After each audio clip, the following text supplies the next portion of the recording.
La ménopause, mystère et pudeur entourent ce mot et pourtant 15 millions de femmes sont concernées chaque année. On voit ça tout de suite avec mes invités.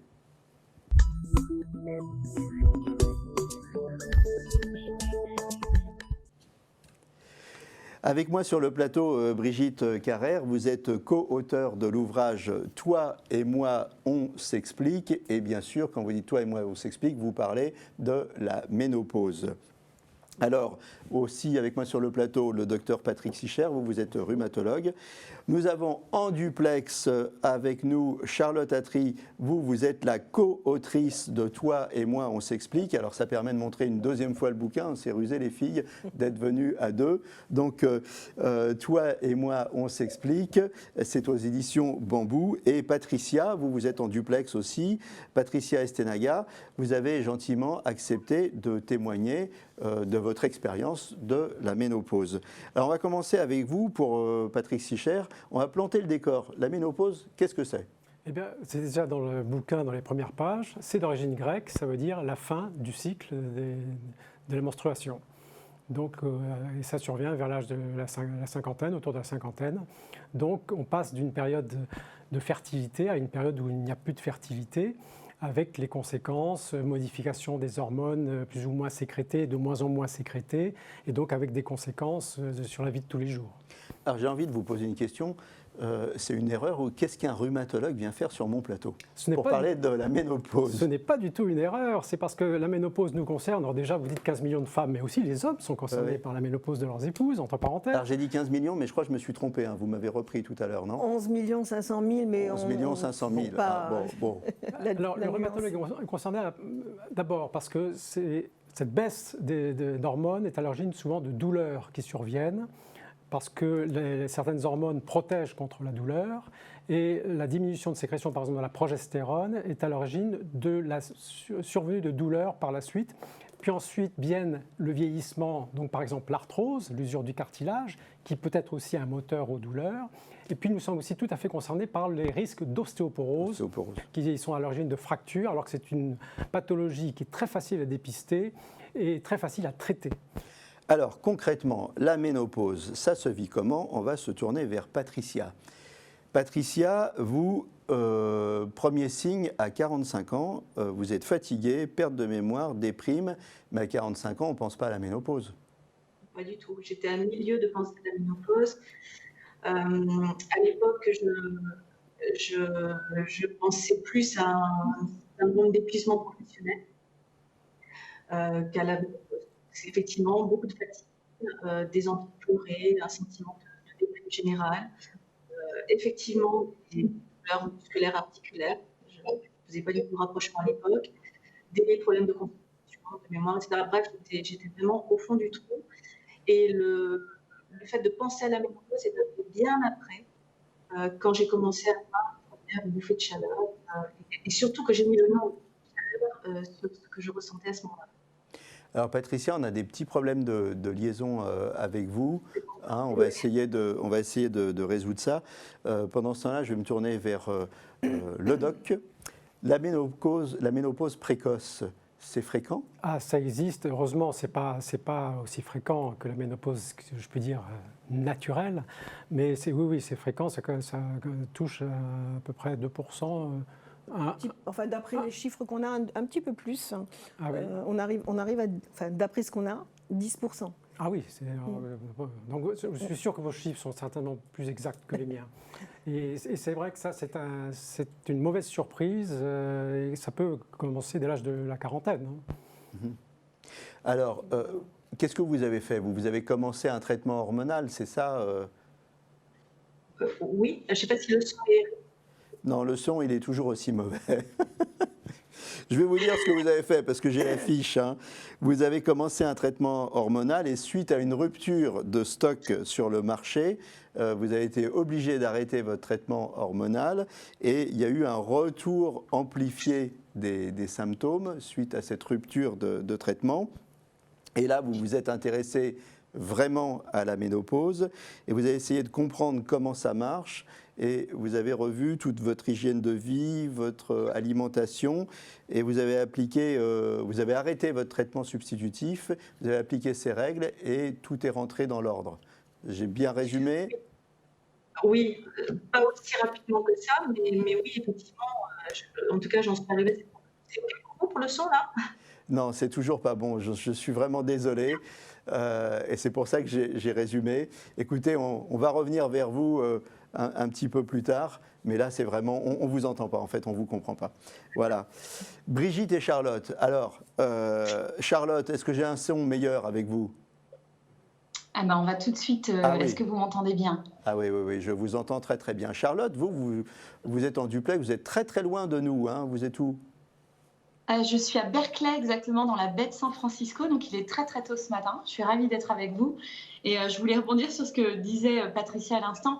Les sautes d'humeur, tout ça, faut quand même savoir qu'à la base, la ménopause, c'est qu'il y a un gros bazar hormonal. Et c'est ce bazar hormonal avec l'arrêt de la sécrétion de certaines hormones qui vont provoquer plein de bouleversements, à la fois sur le plan physique et sur le plan psychique. Et du coup, il faut s'ajuster, il faut laisser le temps au corps. Alors, Patricia est passée par un traitement, puis après, elle a arrêté, elle a fait autrement. Il y a des tas de solutions, mais à la base, la ménopause, ce qui se passe et ce qui fait qu'on en parle aujourd'hui, c'est parce qu'il y a tout un éventail de symptômes qui est lié justement à ce bouleversement hormonal. Alors, pourquoi vous avez voulu écrire ce bouquin? On va revenir au début. Pourquoi vous avez voulu écrire ce bouquin? Alors, je dois avouer que quand on m'a proposé de travailler sur cette thématique, ça a été une surprise. Je me suis dit, mais la ménopause, qu'est-ce qu'on va pouvoir dire là-dessus? Et en fait, en enquêtant, en parlant un peu autour de moi, je me suis rendu compte que ça générait ou des blagues, ou des rires, ou alors un peu de la gêne, ou vraiment, il y avait très, très peu d'informations très claires sur le sujet. Et du coup, on s'est dit qu'effectivement, il y avait un vrai sujet. Moi, j'ai une quarantaine d'années, c'est des questions qui me paraissaient lointaines. Et en fait, plus on le sait tôt, plus on peut prévenir, plus on peut accompagner le corps dans ces changements. Alors vous dites on s'est dit, le on c'est Brigitte. Brigitte, pourquoi vous avez écrit ce bouquin vous? C'est Brigitte, c'est Charlotte. En fait, on nous l'a suggéré. On nous a dit, tiens, mais ça serait intéressant de parler de cette ménopause qui n'est vraiment pas abordée ailleurs. Donc, on a dit, mais pourquoi pas? Et effectivement, on a commencé à regarder un petit peu qu'est-ce qui se disait, qu'est-ce qui se faisait sur la ménopause. Et on n'a pas trouvé exactement ce qui nous correspondait, c'est-à-dire ce qui pouvait éventuellement nous intéresser si on a envie de se documenter sur ce sujet. Donc on a eu envie de faire notre propre enquête et de voir comment on pourrait apporter des solutions, apporter des idées pour traiter les problèmes de la ménopause. Toi et moi, on s'explique. Ça fait un peu guerrier, là. On a des comptes à régler avec la ménopause? Au départ, oui. Oui, oui c'est la première réaction, c'est la plupart des femmes, celles auprès desquelles on a enquêté, c'était mais qu'est-ce qui me tombe dessus là? C'est injuste, pourquoi moi, etc. Alors qu'en fait, toutes les femmes, bien sûr, c'est prévisible. Mais oui, tout le monde passe par là. Si elles ont la chance d'arriver à cet âge-là, elles passent par cette étape-là. Donc, pourquoi ne pas accompagner ce phénomène plutôt que de se dire mais qu'est-ce qui me tombe sur la tronche là? Donc voilà. Voilà. Alors, au cours de l'écriture de cet ouvrage, est-ce qu'il y a eu des questions récurrentes qui revenaient tout le temps et auxquelles vous avez dit, bon là, il faut absolument qu'on réponde à ces questions? Je pense par exemple aux bouffées de chaleur, qui sont associées à la ménopause. C'est la question qui est posée systématiquement et c'est le sujet qui revient quand on parle de ménopause. Il y a d'ailleurs des personnes qui ont l'impression que ménopause égale bouffée de chaleur. Voilà. En fait, c'est beaucoup plus large que ça, avec des subtilités, avec des plus, avec des moins, mais c'est vraiment, voilà, quand la majorité des personnes associent la ménopause à la bouffée de chaleur. D'ailleurs, on représente une femme, si on veut représenter de manière un petit peu péjorative, une femme qui est ménopausée, on la représente avec un éventail et qui a chaud et qui essaie de se rafraîchir par tous les moyens avec ses vapeurs. Qui a ses vapeurs. Charlotte veut s'exprimer. Allez-y, Oui, Charlotte. je disais justement, il faut savoir qu'on parle toujours des bouffées de chaleur quand on évoque la ménopause, mais il y a seulement 30% de femmes qui souffrent de bouffées de chaleur, donc c'est quand même relatif. C'est relatif, mais c'est gênant pour celles qui en souffrent, hein. Oui, tout à fait. Elles le décrivent très souvent comme une vague qui les submerge et puis ça peut s'accompagner de sueur, de rougeur, d'une sensation un petit peu de malaise. Donc évidemment, ça ne prévient pas. Donc on est en public, on est de sortie, on est au restaurant ou autre, on est au travail, en réunion. Oui, ça peut être tout à fait gênant. Ça s'accompagne aussi de sueurs nocturnes la nuit. Donc on est amené à se réveiller et effectivement, certes, c'est 30% des femmes, mais c'est un trouble qui est très gênant et Alors, assez bouffée de chaleur, on va se tourner décrié. vers le doc pour savoir s'il y a des solutions, et puis après, je vais revenir vers vous pour savoir si vous avez des trucs de filles à nous donner. Ah ben, le meilleur moyen de prévenir les bouffées de chaleur, c'est d'avoir un traitement hormonal dit substitutif. À partir du moment où il n'y a pas eu de cancer du sein chez les proches, on propose à ce moment-là, et on est en général en collaboration avec les gynécos, à qui on demande de prescrire, dans les suites de la ménopause, dans les 2 ans qui suivent, un traitement hormonal qui en fait se substitue aux sécrétions précédentes. Et c'est pour ça qu'on parle de traitement hormonal substitutif ou de la ménopause, parce que ça permet justement de diminuer tous ces effets vraiment indésirables que provoque la ménopause. Mais là aussi, il y a une inégalité entre les femmes qui fait que certaines, comme vous dites, n'auront pas du tout ces inconvénients, d'autres vont avoir une ménopause facile, si je puis dire. Donc là aussi, c'est à nous adapter. Et puis, il y a des femmes qui ne veulent pas ce traitement substitutif, hein. Donc, il faut écouter Voilà. les femmes. Le traitement hormonal de la ménopause n'est pas choisi par toutes les femmes. Il y en a qui ne peuvent pas et il y en a qui ne veulent pas. Oui, effectivement. Ça finit par disparaître à la longue? Oui. Ah, Les signes. Oui. Oui. Heureusement. Mais quelquefois, ça dure Mais longtemps. Ça peut durer à la longue, Ah oui, vraiment à la longue. Ça peut durer très longtemps. J'en ai discuté avec une gynéco qui me disait que des fois, parfois jusqu'à 80 ans. Mais c'est rare, c'est rare. Ah oui. Hein. Il ne faut pas avoir l'impression que c'est un phénomène habituel. Alors, autre problème récurrent, la fatigue, la lassitude générale. Est-ce que c'est une question qui est revenue souvent, Oui. que vous avez eu à traiter? Oui. Une fatigue. C'est quoi? C'est une dépression? C'est tout. C'est un petit mélange de tout. On va dire que c'est aussi un cercle vicieux. Ça peut aboutir à une dépression, mais ça démarre souvent. C'est un petit peu un mélange de tous les autres signes qui risquent de provoquer une certaine fatigue.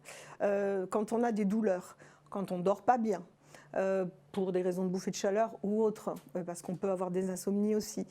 Quand on a le corps qui évolue, quand on se sent moins tonique, bon, je ne veux pas faire un schéma trop négatif de tout ça, mais tous ces petits changements mis bout à bout, parfois vont provoquer chez la personne un sentiment que non, elle peut plus rien faire, ça va plus du tout, elle est plus la même, et ça peut provoquer ce sentiment de désintérêt, et c'est un risque, effectivement.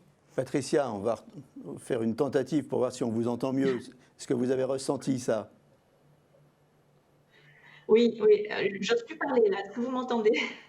Allez-y. Un peu mieux. Ah, c'est bon. Oui, tout à fait. C'est d'ailleurs la première chose que j'ai ressentie, hein, vraiment cette grande fatigue physique et intellectuelle. C'est-à-dire que j'avais même l'impression, je perdais la mémoire, j'avais du mal à me concentrer, j'avais du mal à m'exprimer, au point qu'on m'a même fait passer des analyses pour voir si c'était pas vraiment une maladie type Alzheimer et des choses comme ça. Et je sais que je ne suis pas la seule. Donc c'est vrai que c'est quelque chose de très très fréquent. Je crois que vous avez un ordinateur qui fatigue au fur et à mesure que vous lui envoyez les mots, en fait. Hein, c'est ça, Patricia, on l'entend bien au début, et puis à la fin, ça se bouscule. Charlotte? Oui. Allez-y, je suis sûr que vous avez quelque chose à dire sur cette sensation de fatigue, de déprime. Oui, oui. Encore une fois, c'est lié au tumulte hormonal. On parle souvent, quand les femmes sont réglées, ont leur menstruation, souvent avant d'avoir leurs règles, il y a un petit passage où on peut être de mauvais poils, fatigué, un petit peu plus irritable. La ménopause, c'est une période un petit peu comme ça, mais plus longue.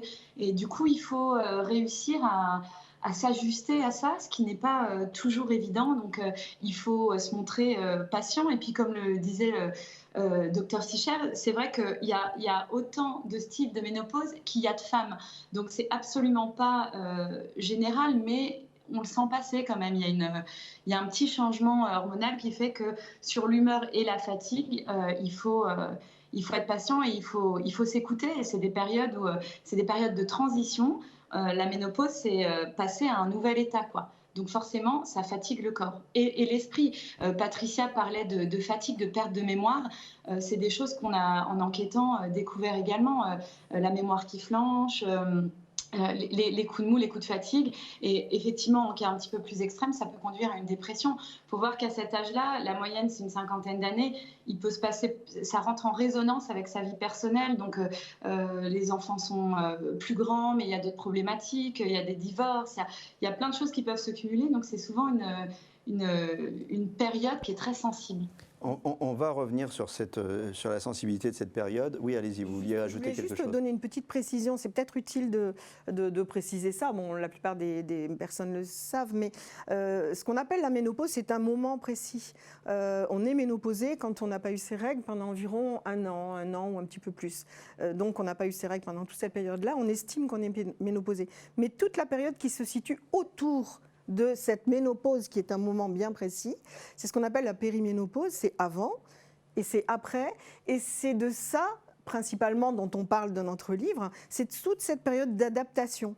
Et c'est ça qui est un peu compliqué. Qui s'étale sur plusieurs années, qui peut s'étaler. 4, 5 ans. Alors ça s'étale en moyenne, on va dire 3 ans, mais ça peut être plus court et ça peut être plus long, voire beaucoup plus long. Mais bon, en général, c'est plutôt 3-4 ans, quoi. C'est pas ça démarre un peu avant, les premiers signes dont parlait Patricia tout à l'heure. Et puis ensuite, il y a les règles qui s'arrêtent complètement. Alors ça correspond à chaque fois à des modifications hormonales. Hein. Il y a une hormone qui s'arrête, puis après une autre, etc. Et donc, conséquences sur le corps, et donc, etc. Alors, on a parlé des bouffées de chaleur, on a parlé de la fatigue, de la lassitude, des pertes de mémoire. Est-ce qu'il y a d'autres conséquences sur le corps, prise de poids, d'autres modifications? Alors, j'aurais juste insisté sur les troubles du sommeil. Oui. Parce que les troubles du sommeil sont à l'origine de fatigue, sont à l'origine aussi du coup d'un retentissement sur l'humeur, et aussi physiquement, on est fatigué, donc on va moins bouger. Et le piège, c'est la sédentarité. C'est-à-dire, en raison de toutes ces raisons, on devient de moins en moins actif, il y a moins en moins d'activités physiques régulières, et ça, c'est pas bon. À la limite, il faudrait presque au contraire, si on ne l'a pas fait avant, déjà recommencer à avoir une activité physique régulière. La prise de poids, par exemple, elle n'est pas hormonale, elle est due à la sédentarité. Ou alors c'est un peu les deux. Les deux sont responsables. Les deux sont responsables. Et il y a obligatoirement une prise de poids à la ménopause ou pas? Non, c'est pas là obligatoire. Encore injustice. Non, c'est pas obligatoire. D'ailleurs, je vois que Charlotte confirme. Non, c'est pas obligatoire. Ok. Charlotte, vous confirmez? Ce qui est amusant sur la prise de poids, on a un petit schéma qui illustre bien ça dans le livre, c'est qu'en fait, les graisses, elles se déplacent. Donc, il y a une tendance à s'affiner au niveau du bas du corps et à prendre un petit peu autour du ventre. Donc, disons que ce n'est pas forcément une prise de poids, mais la répartition des graisses évolue. Et ça, ce n'est pas toujours très agréable. Je ne sais pas ce que vous avez fait, Charlotte, mais on vous entend moins bien. Vous avez baissé le volume, là. Il y a moins de décibels chez Charlotte. Et pour rebondir sur ce que vient de dire Charlotte à propos des graisses... Ça y est, ça revient. Les graisses qu'on a effectivement autour de la ceinture sécrètent une hormone qui s'appelle l'adipokine, qui a tendance à favoriser l'arthrose. Donc oui, tout ça, ça se tient. Tout ça, ça se tient. Alors, pourquoi un tabou, pourquoi un mystère autour de la ménopause? Pour plein de raisons, mais d'abord parce que on va dire que la ménopause est très associée à la notion de vieillissement. On arrive à la ménopause, ça veut dire, ça veut dire fin de la fertilité. Ça veut dire fin de la fertilité, et ça veut dire qu'on est arrivé à cet âge-là, qui est celui d'environ 50 ans. Pour l'instant, dans notre société, l'âge de 50 ans n'est pas, à partir de l'âge de 50 ans, on ne peut pas dire que ça soit énormément valorisé. Donc, on préfère ne pas en parler. Ménopause, peut-être, mais bon, on a même rencontré des personnes qui étaient très très contentes et très fières de dire moi non, j'ai 55 ans et je suis toujours pas ménopausée. Ce qu'elles savent pas. Et ce qu'on peut peut-être préciser, c'est qu'une ménopause très tardive, 10% également, on va retrouver ici, une ménopause très tardive, c'est pas nécessairement un bien pour le corps. Donc il faut aussi voir avec son médecin comment on peut gérer ça. Donc oui, tabou pour plein de raisons qui sont quand même très liées au vieillissement, liées aussi au fait que les femmes de plus de 50 ans ne sont pas réellement valorisées dans notre société. Et puis, une faute aux médecins, parce que jusqu'à ces dernières années, la majorité du milieu médical appartenait au sexe masculin et que la ménopause n'intéressait pas forcément les médecins de sexe masculin, il faut être clair. Pas tous, vous vous y intéressez. Ça Et vous êtes bien de sexe masculin, confirmez-nous. Absolument. Bon, ça va. Okay. Je confirme. Il s'occupe aussi de l'ostéoporose, donc je pense que...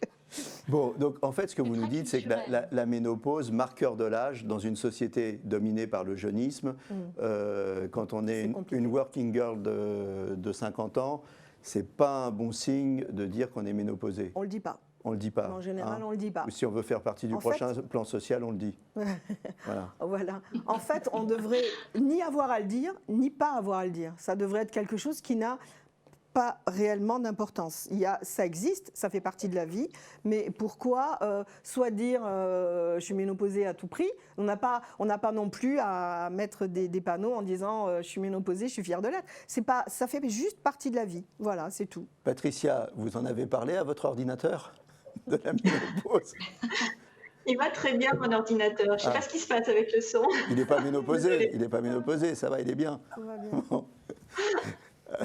Vous en avez parlé, vous, autour de vous, ou pas, Patricia?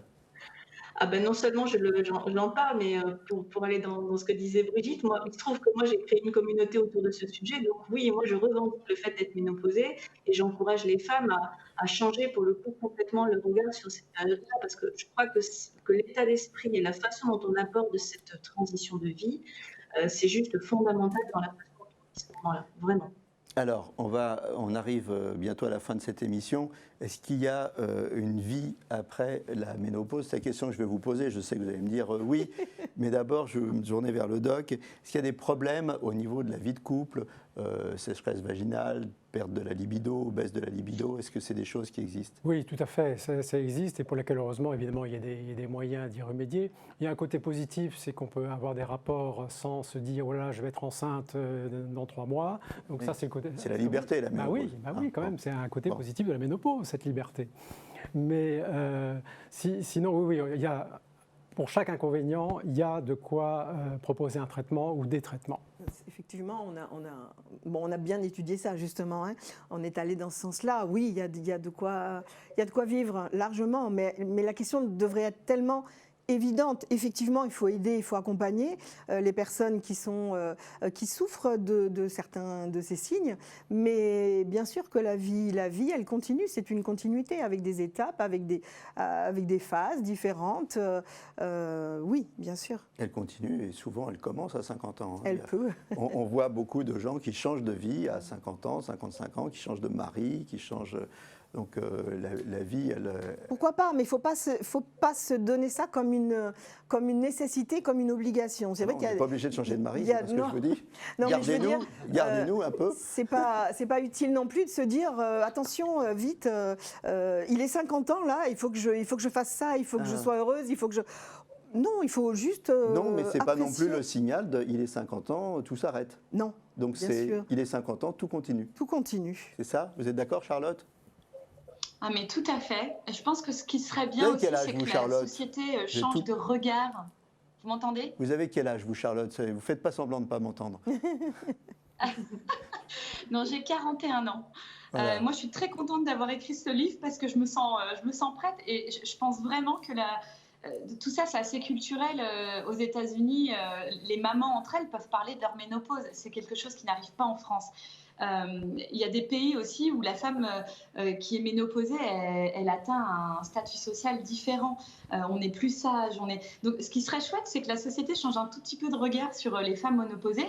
Ménopausée, ça ne veut pas dire être, ça y est, cataloguée, je suis vieille, je suis bonne à rien, quoi. Pas du tout. Donc, c'est juste une étape du corps de la femme qu'il faut, certes, parfois accompagner parce qu'il y a des petits tracas, mais qui peut aller vers des périodes très agréables et très chouettes. Donc, il il faut aussi positiver, et c'est quelque chose qu'on dit bien dans le bouquin, il faut méno-positiver pour essayer d'aller vers cette période-là avec un peu plus de sérénité. Il nous reste 1 minute, on laisse une parole cryptée de conclusion à Patricia.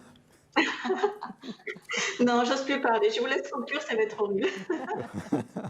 Brigitte, qu'est-ce qu'on leur dit aux femmes? Quel message on leur fait passer? On leur dit bien entendu de lire le livre, hein, c'est évident. Avec oui. ça, Alors, j'ai quand allez, même... petite pub. Toi et moi, on s'explique, hein, la ménopause. Excellent livre, voilà, Ouais. recommandé par le doc. Je dis oui, mais oui, j'acquiesce. Je connais des personnes qui l'ont feuilleté et qui m'ont dit que pour elles, il y a eu un avant et un après. Donc, bon, ben, Ah oui, c'est super. avant, j'ouvre le livre et après, je le referme. Et après, je le referme. C'est l'avant et Mais l'après. c'est super, voilà. Voilà. Mais écoutez, en tout cas, c'était sympa d'en parler dans la bonne humeur, hein, parce qu'on ne voulait pas faire un sujet larmoyant, dramatique. Malheureusement, ça, hein. ça n'est pas un sujet On parle de la larmoyant vie, on du parle tout. de la vie. Voilà, merci à toutes, enfin merci d'être venus sur le plateau et puis merci à vous deux en duplex. Pardon, hein, Patricia, on n'a pas Merci à pu vous. entendre réellement ce que vous aviez à dire. Voilà, la ménopause, c'est pas un drame, tout continue. Lisez le bouquin, soyez heureuses, les filles, on vous aime et on vous aime même après 50 ans. Et vous êtes toutes très belles. Voilà, on vous fait des gros bisous. À très bientôt pour un nouveau numéro et d'ici là, portez-vous bien.